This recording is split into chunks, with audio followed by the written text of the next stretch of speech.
I'm 99 years old, and 5 years ago, I made a young woman quit her job. She was 28, working 60 hours a week at a consulting firm, and she had saved $8,000 over 3 years. $8,000. That's all she had. She asked me if it was even worth investing such a pathetically small amount. Those were her words. Pathetically small. I looked her straight in the eye and said that $8,000 is more valuable than my first 100 million. You have access to opportunities right now that I would pay $50 million to access, but I can't because I'm too big. She thought I was being kind. I wasn't. I was telling her the mathematical truth that Wall Street desperately doesn't want you to understand. Having a small amount of money to invest is the single greatest advantage you will ever have in your entire investing career. And you're about to waste it by copying what billionaires do today instead of doing what billionaires did when they were broke.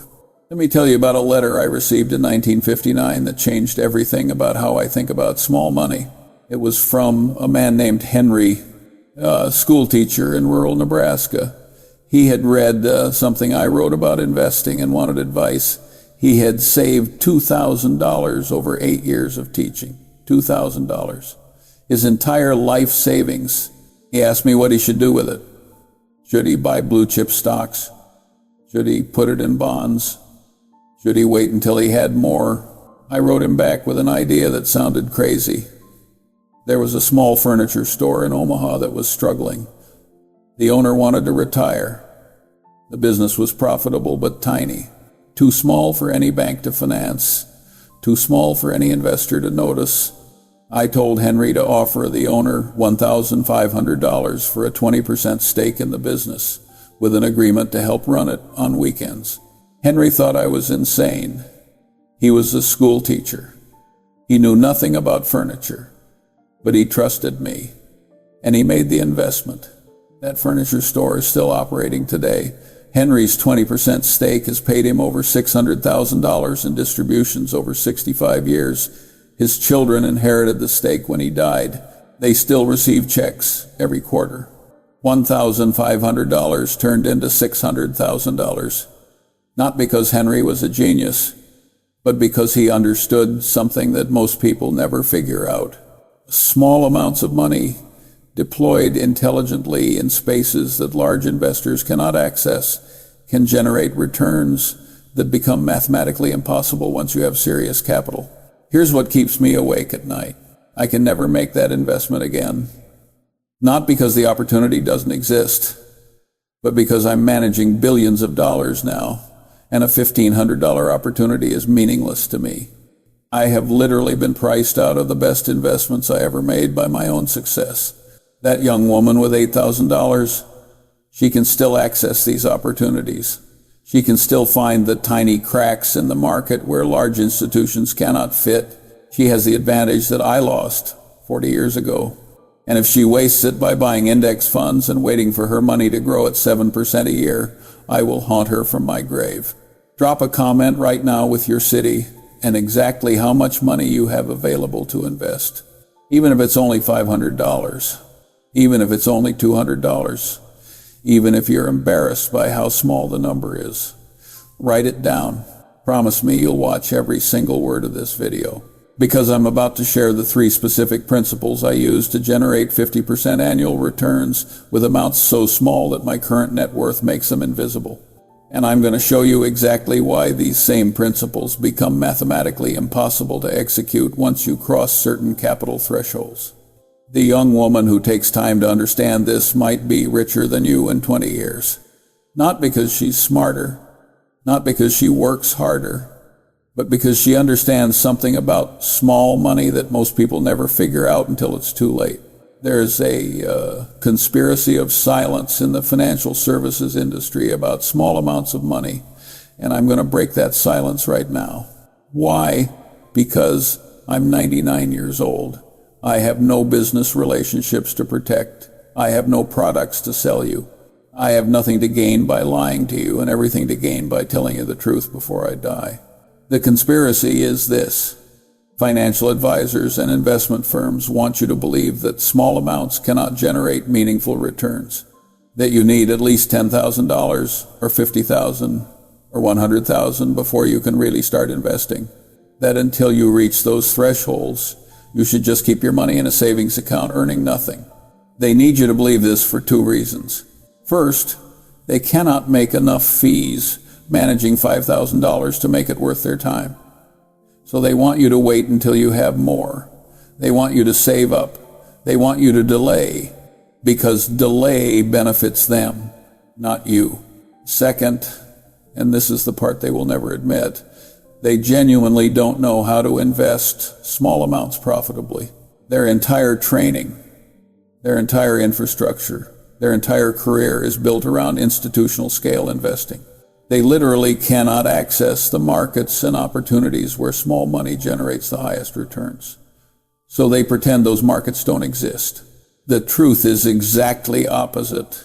Small amounts of money invested intelligently in the right opportunities can generate returns that are not just higher than large amounts, but returns that are mathematically impossible for large institutions to achieve.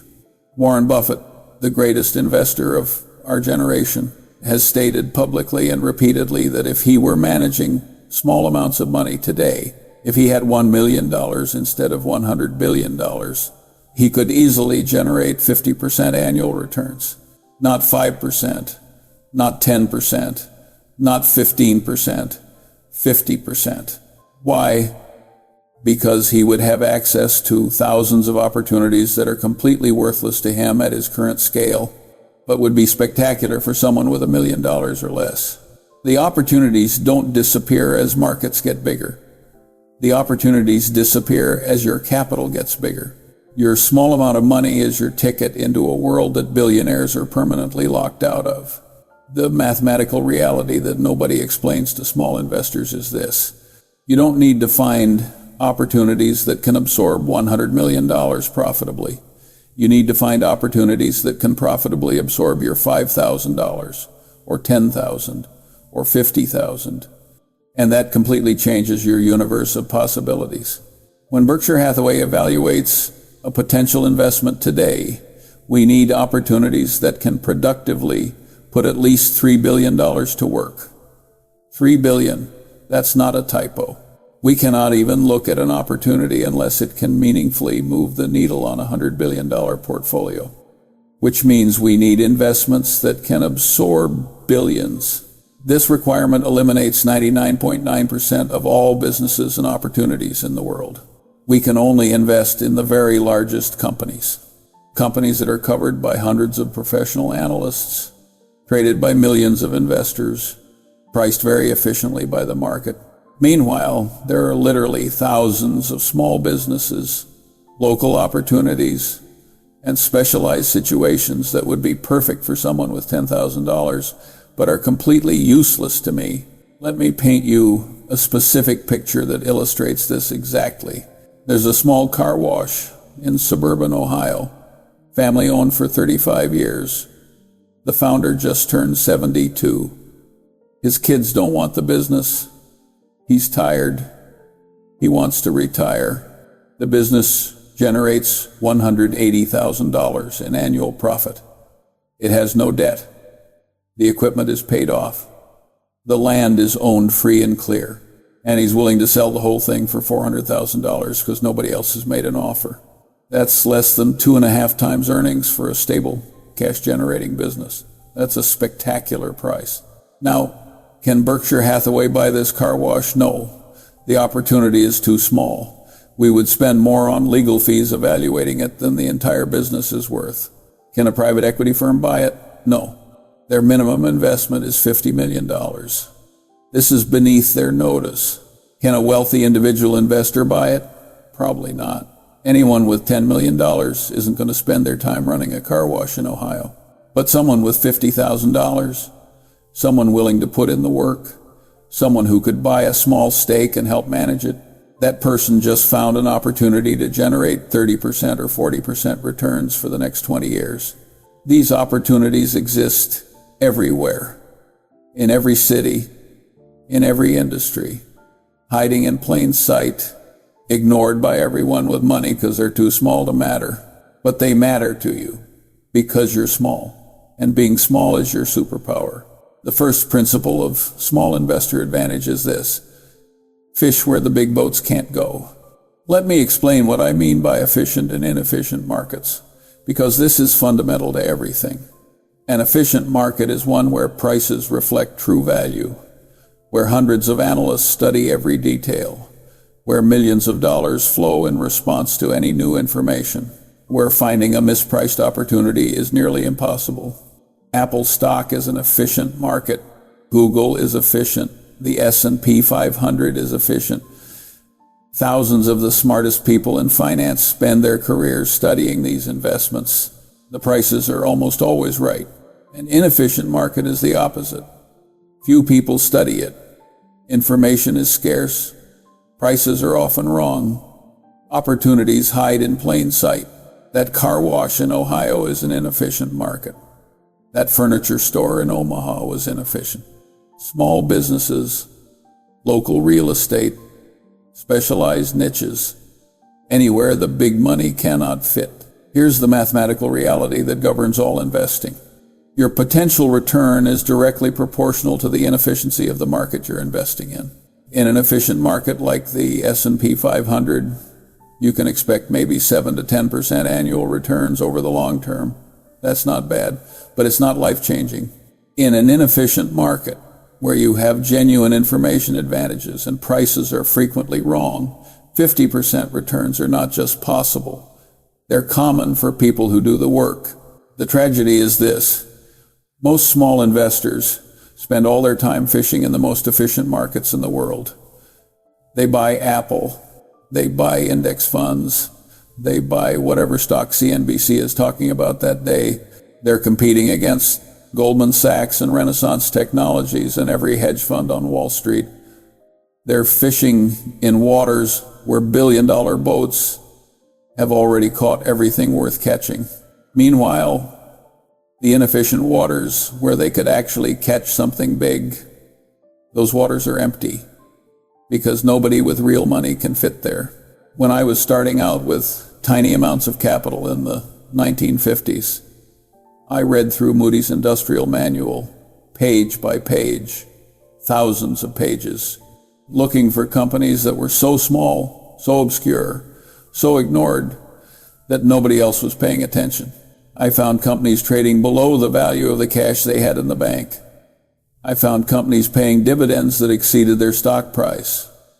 I found opportunities so ridiculous that I could hardly believe they existed. They existed because they were too small for anyone with real money to notice. The inefficiency was created by their size, and their size made them perfect for me. Today, the same opportunities exist. Different forms, different markets, but the principle is identical. Fish in inefficient waters. Go where the big boats can't fit, and you will catch things that billionaires can only dream about. The second principle of small investor advantage is going to make your financial advisor scream. Don't diversify. Concentrate. I can hear the objections already. Charlie, diversification is the only free lunch in investing. Charlie, you're telling people to gamble. Charlie, this is terrible advice. Let me explain why those objections are wrong for small investors, even though they're right for large institutions. Diversification is a strategy for managing risk when you have so much capital that protecting it becomes more important than growing it. When you're managing $100 billion, a 50% gain doesn't change your life. But a 50% loss destroys you. So you diversify. You spread your bets. You accept lower returns in exchange for lower risk. That's rational when you already have more money than you could ever spend. But you don't have $100 billion. You have $8,000 or $20,000 or $50,000. And at that scale, diversification is suicide. Here's why. If you have $10,000 and you spread it across 20 different stocks, you have $500 in each position. If one stock doubles, you made $500. Congratulations. You can buy a nice dinner, But if you concentrated that $10,000 in one or two opportunities you deeply understood, and those opportunities doubled, you made $5,000 or $10,000. That's meaningful money. That's wealth building money. That's the beginning of real capital. The math is brutal. When you're small, diversification guarantees that nothing you do will ever matter. You'll have tiny positions in dozens of things you don't understand, and even if some of them perform spectacularly, the impact will be meaningless. Every great fortune I've ever studied was built through concentration, not diversification. Warren Buffett didn't build his wealth by owning 200 stocks. He built it by concentrating in a handful of opportunities he understood deeply and betting big when the odds were in his favor. Bill Gates didn't diversify his Microsoft shares into a balanced portfolio. He held on and let concentration work in his favor. Jeff Bezos didn't spread his risk across different e-commerce companies. He bet everything on Amazon. Concentration creates wealth. Diversification preserves wealth.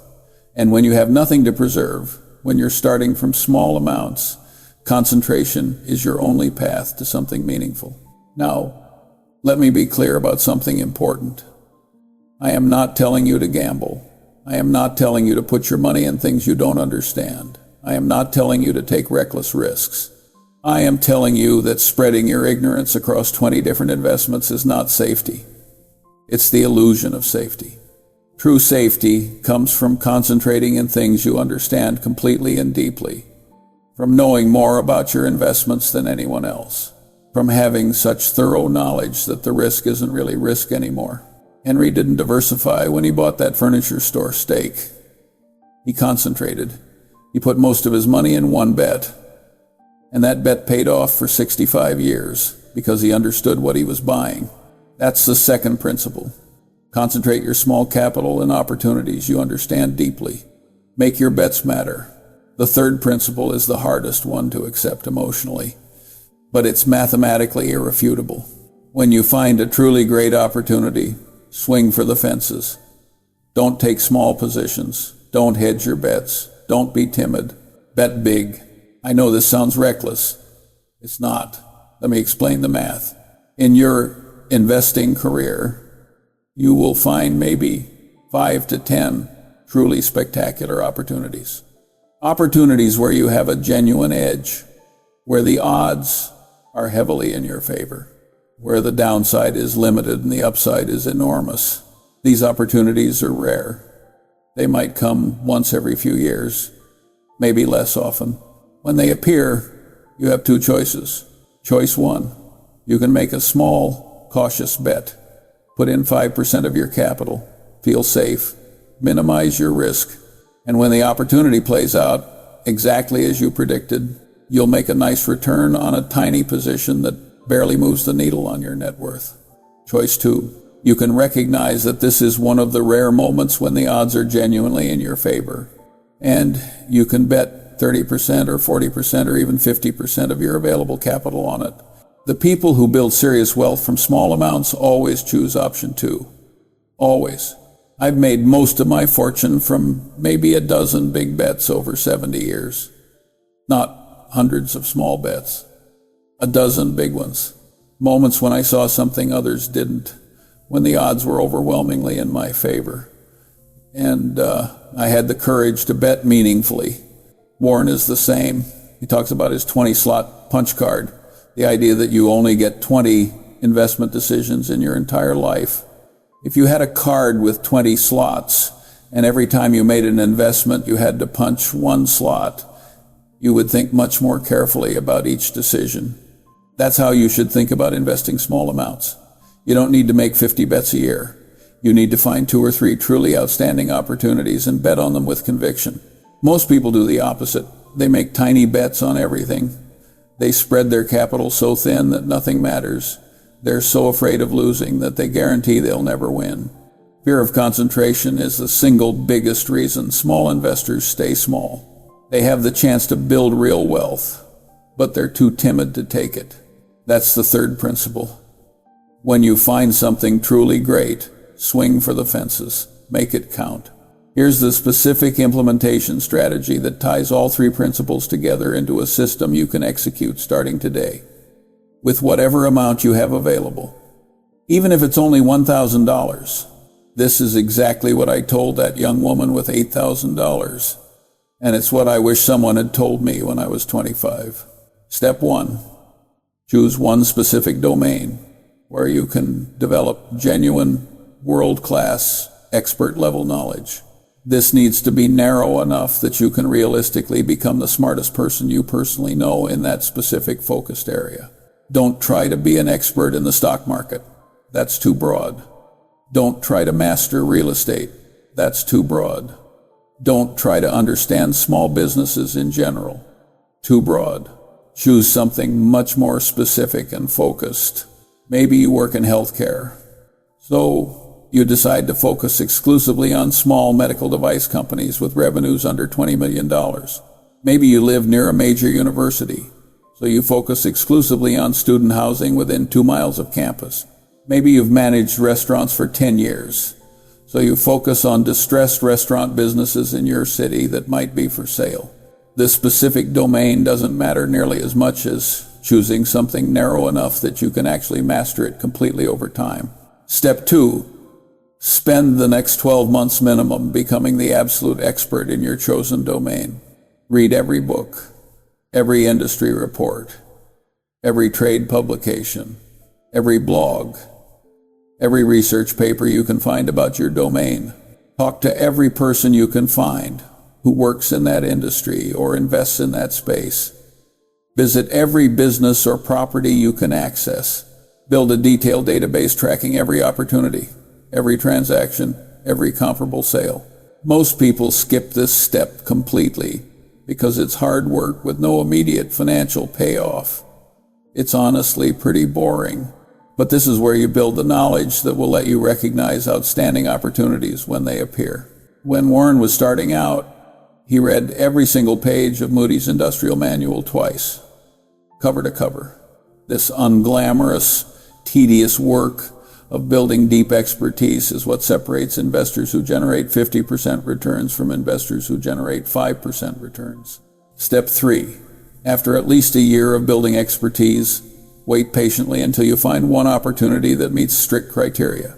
An opportunity where you have genuine informational advantage over other investors. Where the price is obviously wrong based on your expertise. Where you understand exactly why it's mispriced and what will correct that mispricing. Where you can clearly articulate what could go wrong and why you think it won't. This patient waiting might take 3 months. It might take 6 months. It might take a year or 2 years. Don't force it just because you're anxious to put your money to work.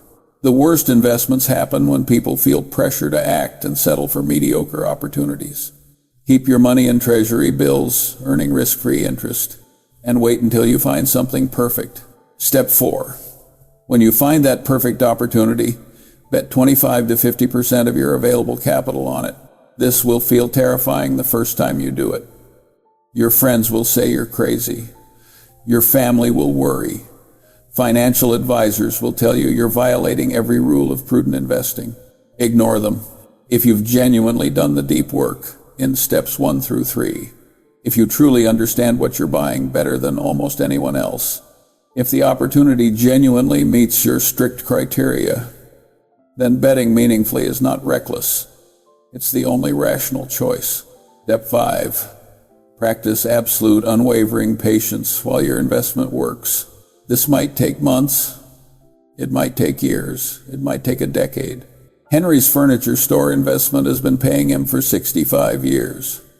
Warren's early investments often took 5 or 10 years to work out completely. The modern disease of checking prices daily and panicking over short-term volatility has destroyed more small investor fortunes than any market crash.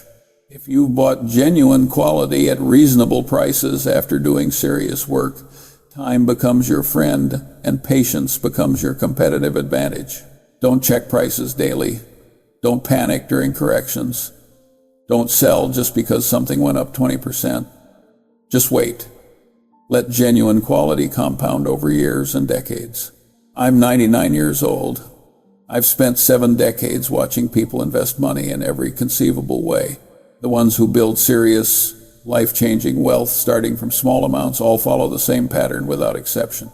They develop deep expertise in one narrow, specific area. They fish in inefficient waters where big money can't fit. They wait patiently for genuinely outstanding opportunities. They bet heavily when those rare opportunities appear. And they hold for years or decades while their investments compound. The ones who stay poor or build wealth slowly do the exact opposite. They spread themselves across many different areas they don't really understand. They chase tips and trends and hot stocks they read about on the internet. They make tiny token bets on everything so nothing matters.